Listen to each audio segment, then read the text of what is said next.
My opponent identified herself as a mad mom. I identify myself as a happy dad. I am a bad mom. We have skyrocketing crime, out of control inflation, a huge fentanyl problem that's killing our kids, and our kids can't read, write, or do math at grade level. I have a right to be angry, and I represent a lot of parents.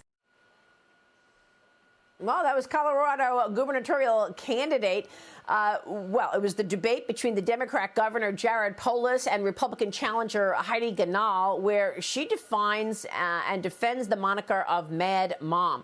Joining us right now is the gubernatorial candidate for Colorado, Heidi. Heidi, great to have you.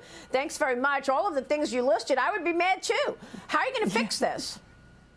Oh, goodness, Maria, we're going to roll up our sleeves and get to work. I'm an entrepreneur. I built a huge franchise company called Camp Bow Wow. I'm a mom of 4, and I'm a CU regent, so I'm in the front lines of education here in Colorado. I'm the only statewide elected Republican here in Colorado, and we've got a lot of work to do. We have a different vision for Colorado, and I plan on addressing skyrocketing crime, being tough on crime. My dad was a cop. I also want to get to work on inflation. We have one of the highest inflation rates in the country here in Colorado, so we've got to reduce taxes, fees, regulations. I'd like to take Colorado to zero income tax. And then also, our kids are in crisis. One of the highest suicide rates in the country, one of the highest drug addiction rates for kids in the country, and 60% can't read at grade level. Wow, that is incredible. Well, look, you know, all of the things that you're talking about are happening across the country. And it is the reason that you're seeing some very blue cities, very blue states, like Colorado, like in Oregon, actually see the electorate move toward the middle, if not to the Republican Party. But you still have that same issue. You're talking about a liberal electorate. Are you going to be able to get those people to understand your policies will, in fact, pivot the state? We are, Maria. We're seeing a huge movement on the ground, rallies all over the state with hundreds of people. We've closed the gap by a half in the last 5 weeks, even though Jared Polis and his friends have spent $25 million to stop us in the last 5 weeks. What are you doing to appeal to those independents? You mentioned crime and the fentanyl crisis becoming a huge issue in your state. Do you think independents are voting with these things in mind? I mean, is it the same thing we're seeing in red states? Crime, inflation, as well as the economy and fentanyl. It is, Maria. You know, I'm a voice for parents and people across Colorado who have been ignored and neglected. Our current governor has really done a number on our state.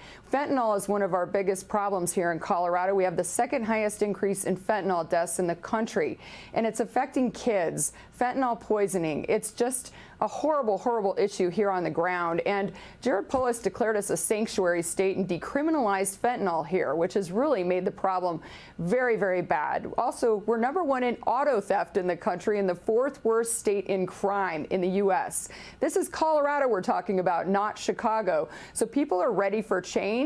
We're seeing things move a lot in the polls, and we are tightening things up. We've got a real shot at turning Colorado red. I want to ask you about education, but wait a second. Did you just say that he decriminalized fentanyl? Mm-hmm. Yes, he made most fentanyl possession a misdemeanor, and law enforcement is telling you this is one of the biggest issues we're facing here. It's causing an increase in homelessness by 1/3 in the last couple years, and crime is out of control here in Colorado. It's very, very sad to see our state in this decline, and I'm a mom on a mission to make sure that we change things for the better here in Colorado. I mean, fentanyl, I believe it's like the size of salt that could actually kill you. I mean, that's how potent fentanyl is, that a counselor at a school touched it because he saw that one of the 13-year-old boys had 150 pills in his backpack. He's dead just from touching it. That's just incredible to me that he decriminalized fentanyl, Heidi. But I want to get back to education. You mentioned 60% of Colorado children cannot read at their grade level. How do you plan to get kids back on track? Obviously, we've seen the data. Children across America are at a huge disadvantage now after the COVID lockdowns and that 2 years of home learning. Your thoughts on getting things back on track with regard to education? Well, our current governor shut down schools and churches and kids out of sports and kept pot shops open here in Colorado. So we've got a lot of work to do. But first and foremost, we need to go all in on school choice here in this beautiful state. We need to make sure we give power back to parents and make sure the funding follows the families so that they can make different choices if their kids aren't learning.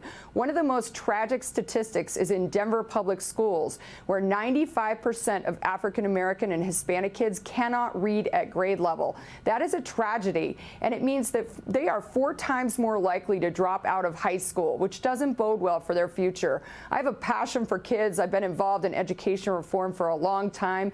We have got to do better, and he's had 4 years to do his work, and things have gotten dramatically worse. So I'm going to make sure that every child in Colorado can read by the end of 3rd grade.